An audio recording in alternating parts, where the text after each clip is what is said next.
For today's book club, I will be illustrating some books I'm getting rid of and why.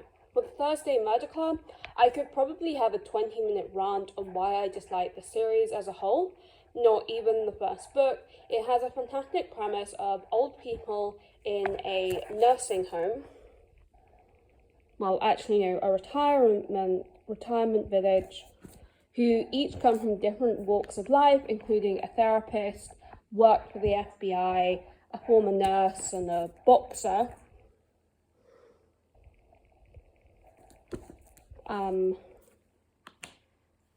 Work together to solve murders as just sort of a weekly hobby. They go over old cases, however, murders start happening at the retirement village, and they decide to get involved. As sometimes they're threatened, as sometimes when their friends are threatened, etc. I dislike this novel because I dislike there are far too many red herrings. I find the characters somewhat unlikable, as for example in the second novel, they set up a teenage boy who's 18 years old for a life of crime, and while what he did is certainly wrong, planting cocaine in his apartment and getting him associated with the main criminal gang, like they bait him out to be there, or essentially they set him up as this fool guy because he knocked over their friend and stole his wallet, essentially. In the second book, I really disliked. In the first one, from what I remember, what I disliked was that the side plot of there was the two men at the village. One was a Catholic priest, well, a fake one, and he wanted to preserve a gravesite because his lover, an unborn son, well, child, are buried there.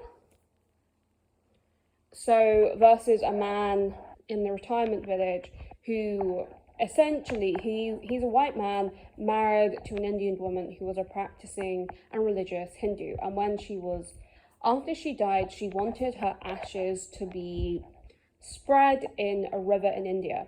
I think the river Ganges. I apologize, I have absolutely no idea if that was actually happens.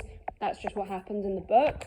And essentially he kept her remains inside a teapot because he couldn't let the one physical thing he had of her to let her go. And after he dies by suicide, their ashes are mixed together and they're sent, and the main characters essentially, they trick her daughter who comes to collect them with to spreading the ashes in the river, and they don't particularly tell her what happened. So I didn't particularly like that subplot. Also, one thing I will note, the idea of euthanasia in older men and women, or people dying of terminal disease, or people at the end of their lives, is controversial, and it's very much one of those areas where you would have to listen to an expert. So yeah, furthermore, in the third, I can't remember, there are again too many twists. The characters themselves, their relationship felt inauthentic, and there's one character, Elizabeth, who's one of the older women who's a member of the FBI. She's very much glorified, and she's very much made out to be this really great person when, as a reader, she just comes across as unlikable. Then, of course, there's Girl A. So I actually enjoyed this novel. However, the reason I'm getting rid of it is essentially because, while I enjoyed it, I don't want to reread it. And whilst I think the twist at the end was very good and how trauma was well portrayed, at least I think, and realistic, the main character, Lexi, she and her siblings were raised in an abusive household that was essentially self-sufficient somewhere in England. And the story recounts her as an adult when she's asked to essentially manage the estate, and she decides to turn the house into a community centre. And each sibling is illustrated to have grown up, how they manage, how they don't manage. It's very much a non-judgmental tone. I think the twist at the end was well done, as the sibling she was bonded to strongly didn't survive, and she generally thought she had. So in terms of mental health awareness, I'm not entirely certain of that. Whilst it's certainly harmless, it's very much her therapist, who is shown in The Good Wife, very much implied, yeah, I let it go because otherwise, apart from that one thing, they was actually a success story. So yeah, really, I wasn't entirely certain about that. On the other hand, also, the characters themselves were well written, weren't necessarily... It's hard to say if they were likable, because I think it was a well done twist. It's just very much, yeah, I found it a bit of a slog, and after a certain point, I just didn't really want to revisit it, as it's a very grim book. That, and I have literally tons of books on my to-read list. I read this fantasy about a couple of years ago. I got away halfway through, and I just didn't pick it up again. So I just don't think I'm going to get around to reading it.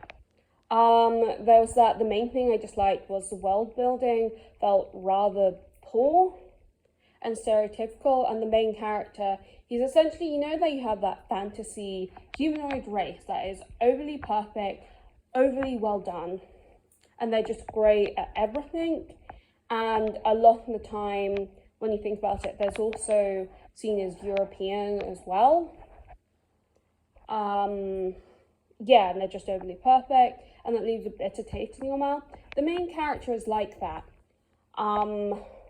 Yeah, and I really dislike that world building trope. So, yeah, Pride, Prejudice, and Zombies. I got through this about halfway, and I was bored.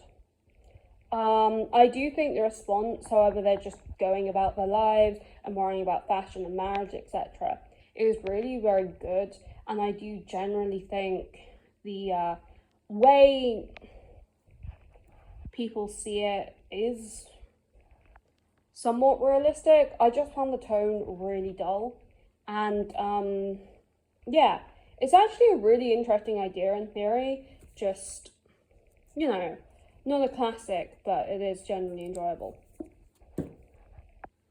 So yeah, with that one. Then there's this one. I've had it on my shelf for about 4 years. I haven't picked it up. I'm not going to. Plus, you know, considering how I feel about that, The Handmaid's Tale, The Criticism I've Seen, plus with how some of her other remarks, more specifically, she's made some transphobic remarks, I don't really want to read it. And look, it's been 4 years. If I haven't picked it up then, I'm not going to pick it up now. So yeah, that is why I'm getting rid of all my books.